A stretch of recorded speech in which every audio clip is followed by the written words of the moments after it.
डरपोक पत्थर की कहानी बहुत समय पहले की बात है। एक गांव में एक मूर्तिकार रहता था। उसे एक मूर्ति बनाने के लिए पत्थर की आवश्यकता थी। वह पत्थर खोजने के लिए जंगल में चला गया।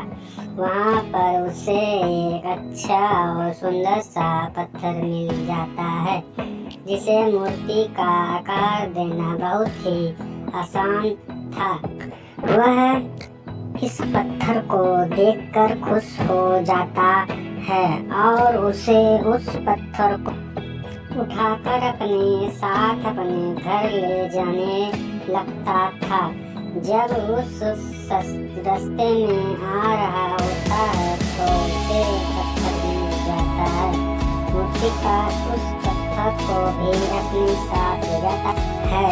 मूर्तिकार दोनों पत्थर को घर ले जाता है और अपने औजार से पत्थर को मूर्ति का आकार देने लगता है। जैसे वह पत्थर पर चोट मारता है, पत्थर कहने लगता है कि मुझे छोड़ दो, इससे मुझे दर्द हो रहा है। तुम किसी और पत्थर की मूर्ति बना लो। अगर तुम मेरे ऊपर ज्यादा चोट मारोगे तो मैं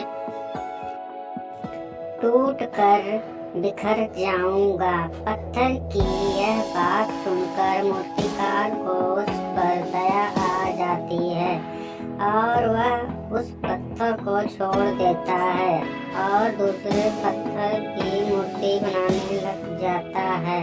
यह पत्थर कुछ नहीं बोला और कुछ ही समय में मूर्तिकार इस पत्थर को एक भगवान की मूर्ति मन में बदल देता है।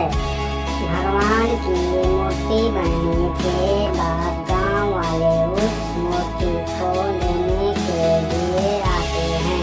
जब गांव वाले उस मूर्ति को ले जाने लगते हैं तो वह सोचने लगता है कि मूर्ति के पास नारियल तोड़ने के लिए पत्थर की आवश्यकता और पड़ेगी। इसके लिए वह दूसरे पत्थर को भी अपने साथ ले जाते हैं। गांव वालों ने मूर्ति को मंदिर में रख दिया और उस मंदिर के नीचे दूसरे पत्थर को भी रख दिया।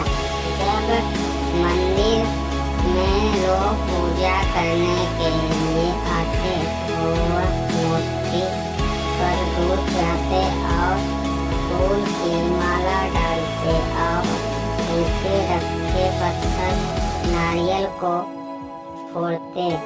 इससे पत्थर बहुत परेशान होता है। इस पर मूर्ति वाले पत्थर ने जवाब दिया कि मूर्ति तो तुम्हें मूर्ति बनाना चाहता था, लेकिन तुम्हें दर्द की वजह से इनकार कर दिया। अगर तुम उस समय ऐसा नहीं करते तो शायद आज मैं तुम्हारी जगह पर होता और लोग मेरे ऊपर नारियल फोड़ते।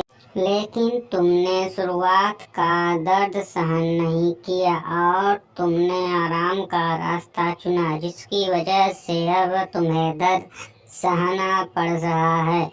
यह बात उस पत्थर को समझ आ गई और वह आगे से कभी कुछ नहीं बोला। जब भी लोग उस पर नारियल फोड़ने वह सभी दुख हंसकर सहता था। जब लोग मूर्ति को लड्डू का भोग लगाते थे तो उस पत्थर पर लड्डू भोग लगाते थे। इस कहानी से हमें यह सीख मिलती है कि हमें कभी भी किसी भी कठिन से कठिन परिस्थिति से घबराना नहीं चाहिए, क्योंकि शुरुआत में हमारे जीवन में कठिनाइयाँ आती है लेकिन बाद में सब कुछ ठीक हो जाता है। जो व्यक्ति शुरुआत की कठिनाई को सामने करके आगे बढ़ जाता है उसका आने वाला जीवन पूरा समुख हो जाता है।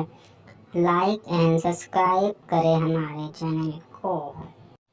ऐसे ही कहानी स्टोरी पाने के लिए सब्सक्राइब करें हमारे यूट्यूब चैनल को।